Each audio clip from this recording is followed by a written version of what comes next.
Hey guys, welcome to my channel. ఎవరైతే నా video కొత్తగా చూస్తున్నారో don't forget to subscribe.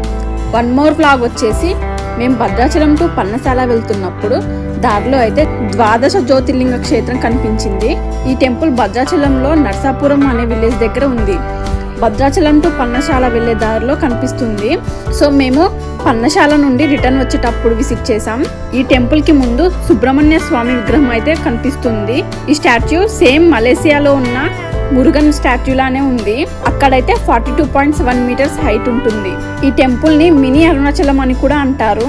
Temple ఇంకా కన్స్ట్రక్షన్ ప్రాసెస్ లోనే ఉంది, కంప్లీట్ అవ్వలే అన్నమాట. మనం నార్మల్ గా శివాలయంకి వెళ్తే ఓం నమ శివాయ, శంభో శంకర, హరహర మహాదేవ్ అని అంటారు కదా, కానీ ఇక్కడ మాత్రం ఓన్లీ అరుణాచల శివ అనే జపిస్తారంట.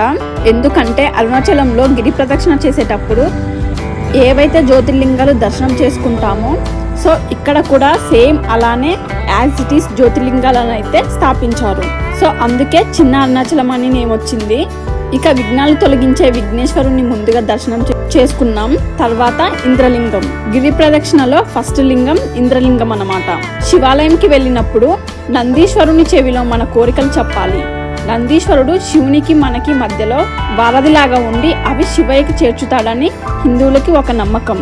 నెక్స్ట్ అగ్నిలింగం, తర్వాత భగవాన్ రమణ మహర్షి ఆశ్రమం.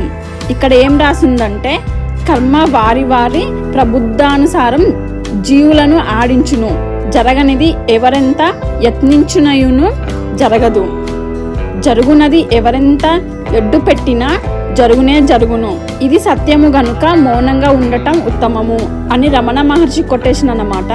అంటే జరగనిది మనం ఎంత ట్రై చేసినా జరగదు, అదే జరిగేదాన్ని అంటే కాలాన్ని ఎవరు ఆపలేరు, జరిగేదాన్ని మౌనంగా చూస్తూ ఉండటం బెటర్ అని రమణ మహర్షి చెప్తున్నారు.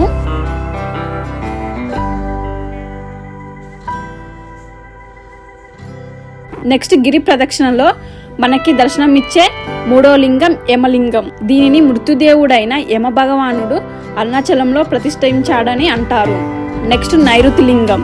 నైరుతి లింగం గురించి పెద్దలు ఏమంటారంటే, కాసేపు ధ్యానం చేస్తే మనసు చాలా తొందరగా నిలకడమైన శక్తిని పొందే ప్రదేశం అని చెప్తారు. నెక్స్ట్ సూర్యలింగం. ఈ లింగం మీద ఎప్పుడు సన్ రేస్ అయితే పడతాయంట. వీడియోలో అయితే మీరు చూడొచ్చు, సన్ రేస్ సూర్యలింగం మీద అయితే పడుతున్నాయి. సేమ్ అరుణాచలంలో కూడా ఇలానే పడతాయంట. నెక్స్ట్ వరుణలింగం. ఈ లింగం పాపాలని కడిగేస్తుందని చెప్తారు.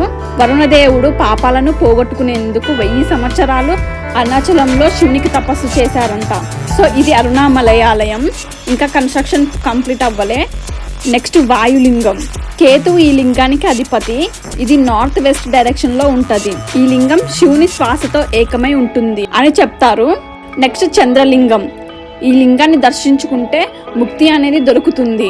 నెక్స్ట్ గణపతి సప్తమాత్రికలు అన్నమాట. బ్రహ్మి, మహేశ్వరి, కౌమారి, వైష్ణవి, వారాహి, చాముండి అండ్ ఇంద్రాణి. నెక్స్ట్ పంచముఖ శివలింగం. పంచ మీన్స్ 5 ముఖాలు. అఘోరముఖం, వామదేవ ముఖం, తత్పురుష ముఖం, సద్యోజ్యోతి ముఖం, శ్రీముఖ ముఖం.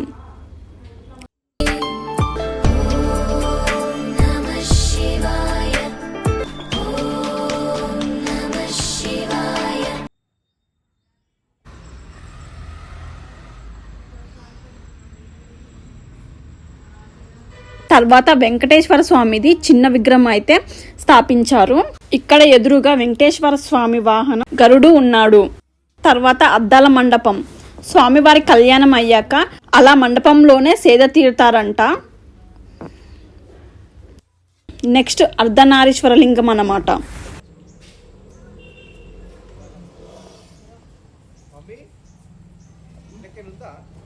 అష్టాదశ లింగాల్లో లాస్ట్ లింగం ఈశాన్య లింగం. ఇది అన్ని లింగాల్లో చాలా పవర్ఫుల్. ఈ లింగాన్ని పూజిస్తే మోక్షం వస్తుందని పురాణాలు చెప్తున్నాయి. డిప్రెషన్ అండ్ మెంటల్ ఇల్నెస్ ఉన్న వాళ్ళు పూజిస్తే క్యూర్ అవుతాయంట. నెక్స్ట్ శ్రీకృష్ణ మందిరం. ఇక్కడ శివలింగానికి శేషనాగు చుట్టుకొని ఉంటుంది. దాని కింద పాతాళ లింగం ఉంటుంది. అక్కడ ఎదురుగా అన్ని చిన్న చిన్న స్టోన్స్ ఒకదాని మీద ఒకటి పెట్టి ఉంది అన్నమాట. నాకు ఫస్ట్ అర్థం కాలే ఎందుకు ఇలా పెట్టారని. అక్కడ వాళ్ళని అడిగితే ఇల్లు కట్టుకోవాలి అని కోరిక ఉన్న వాళ్ళు అలా పెడతారంట. సో నేను కూడా పెట్టానన్నమాట.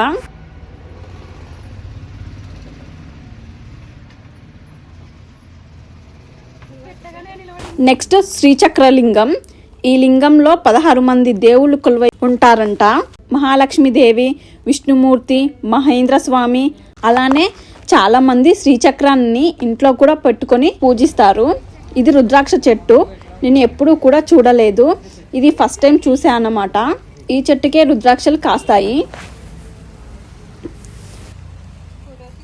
నెక్స్ట్ వీరభద్రస్వామి. హోమాలు, వ్రతాలు చేస్తారు. అకాల మరణ దోషాలు రాకుండా అఖండ దీపం పెట్టి చేస్తారు. నెక్స్ట్ ఆదిశంకరాచార్యులు. తర్వాత అయ్యప్ప స్వామి విగ్రహం,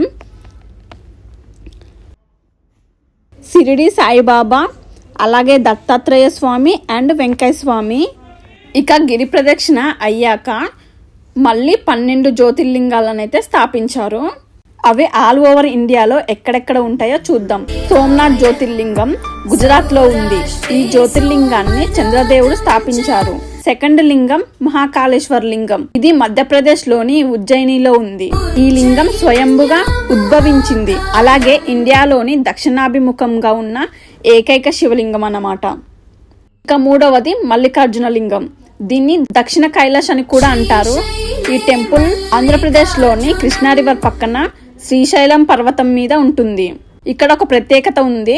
మల్లికార్జున స్వామితో పాటు భ్రమరాంబికా దేవి కూడా కొలువై ఉంటుంది. 5 శక్తి పీఠాల్లో ఇది కూడా ఒకటి.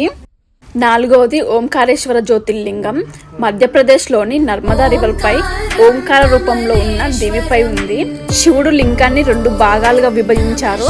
అమరేశ్వర్లో ఉంటుంది, అలాగే మమలేశ్వర్ అని కూడా అంటారు. 5వది భీమాశంకర్ జ్యోతిర్లింగం. మహారాష్ట్రలో సహ్యాద్రి పర్వత శ్రేణుల కొండలపై ఉంది. ఇక 6వది కేదార్నాథ్ జ్యోతిర్లింగం. ఉత్తరాఖండ్ స్టేట్ లో ఉంది. ఇయర్ లో ఓన్లీ 6 మంత్స్ ఓపెన్ ఉంటుంది. 7వది కాశీ విశ్వనాథ్ జ్యోతిర్లింగం. ఉత్తరప్రదేశ్ లోని వారణాసిలో బిసెట్ గంగా రివర్ ఉంది. మోక్షాన్ని పొందడానికి ఇక్కడికి వెళ్తారు. ముఖ్యమైన తీర్థయాత్రల్లో ఇది ఒకటి. 8వది వైద్యనాథ్ జ్యోతిర్లింగం. ఈ జ్యోతిర్లింగాన్ని సిద్ధిపీఠం అని కూడా అంటారు. 9వది త్రయంబకేశ్వర్ లింగం.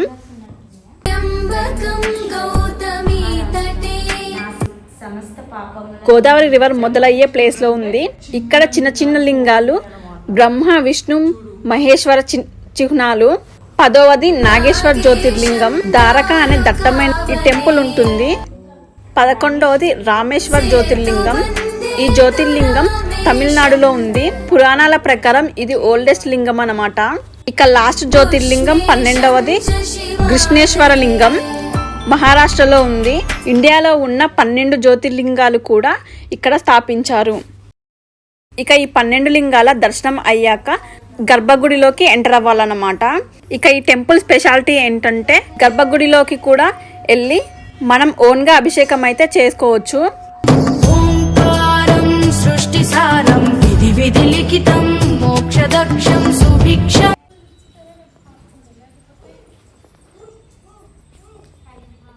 తర్వాత కొంచెం ముందుకు వెళ్ళగానే నాగుల పుట్ట ఉంటుంది. ఎవ్రీ మండే నాగదేవత గర్భగుడిలోకి వచ్చి లింగానికి చుట్టుకుంటుంది అని పూజారి చెప్పారు. అలానే బోర్డు మీద కూడా రాసి ఉంటుంది.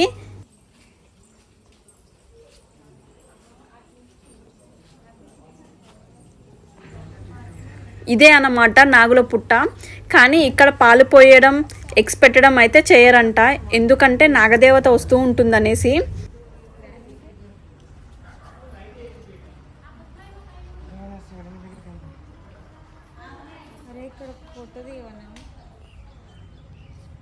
ఇదే అరుణగిరి. అవేర్నెస్ కోసం ఇలా ప్రిపేర్ చేపించి పెట్టినారు.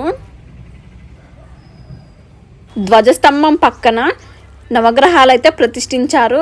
వీటి చుట్టూ అయితే ప్రదక్షిణాలు ఎప్పుడూ చేయొద్దు. ఓన్లీ నవగ్రహ దోష పూజలు చేసేటప్పుడే చేయాలి.